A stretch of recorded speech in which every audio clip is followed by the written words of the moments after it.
Welcome to The Explainer. Today, we're going to dig into something really cool, how the actual land of Japan, its islands, its mountains, its oceans, has totally shaped how its people see the world.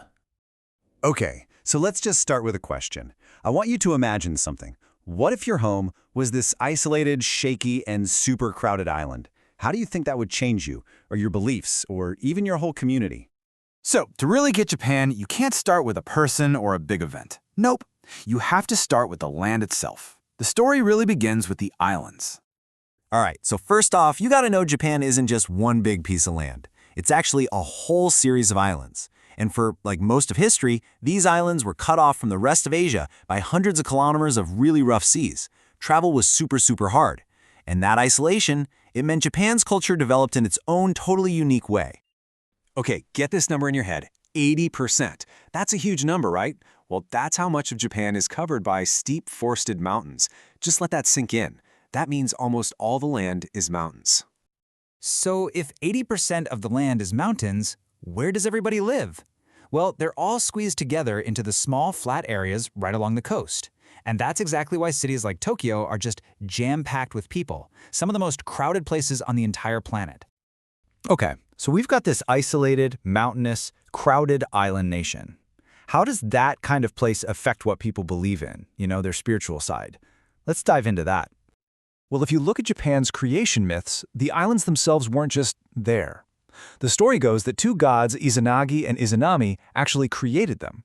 And this created this really powerful, deep-seated belief that Japan wasn't just any old place. It was special. A divine land protected by its gods, which are called kami.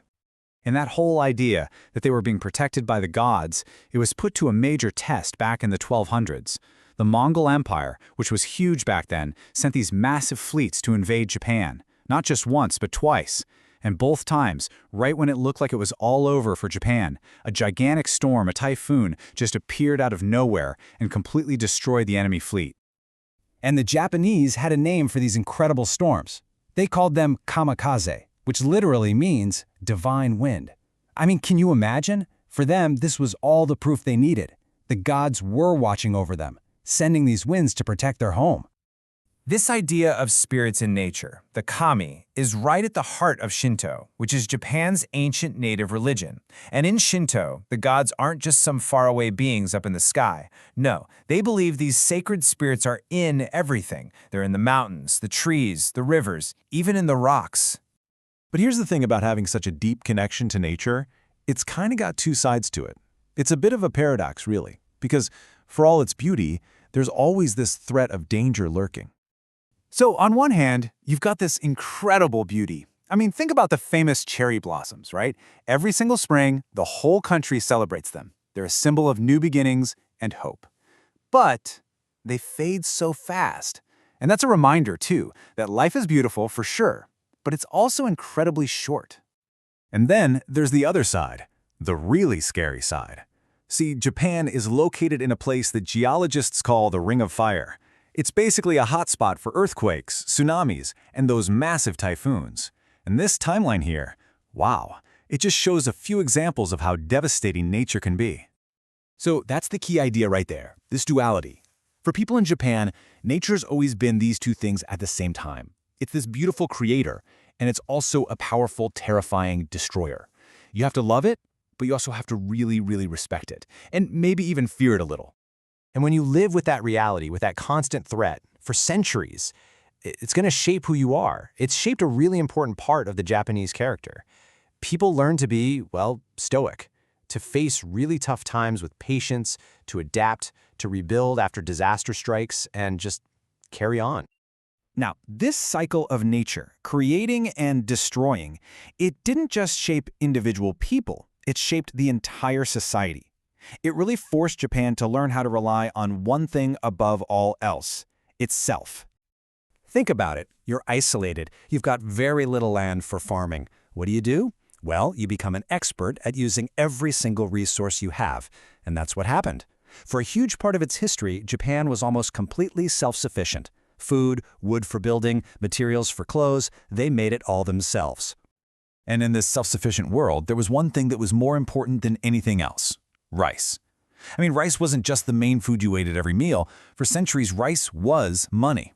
Your wealth, your taxes, it was all measured in rice. It's such a huge cultural symbol that even today, the Emperor of Japan symbolically grows his own little patch of rice. So when you put it all together, everyone living so close to each other, having to rely on each other to survive, facing the power of nature together, it creates this really powerful sense of national identity. This idea that Japan is kind of like one big unified family. There's a term for this, a homogeneous society. It's the idea that pretty much everyone has a similar background, similar beliefs, and similar values. But is it really that simple? Is that the whole story? Well, not exactly, because Japan is also home to the Ainu people. They're the indigenous people of Japan's northern islands. And as you can see from this quote here, they have their own totally distinct culture and language, which, just like Shinto, is also really deeply connected to nature. But for a long, long time, the Ainu culture was suppressed. The government actually had programs to assimilate them, basically to make them more Japanese. They were even forbidden from speaking their own language. And this whole experience, it really challenges that idea of Japan being just one single unified people. It shows us that the story is, well, a lot more complex than it might seem at first. So there you have it. From divine winds to deadly waves, from rice paddies that were literally money, to ancient traditions, the land of Japan itself has really been the main character in its people's story. And that just leaves us with one last question, something for you to think about. How does the place where you live, your neighborhood, your city, your country, how does it shape who you are?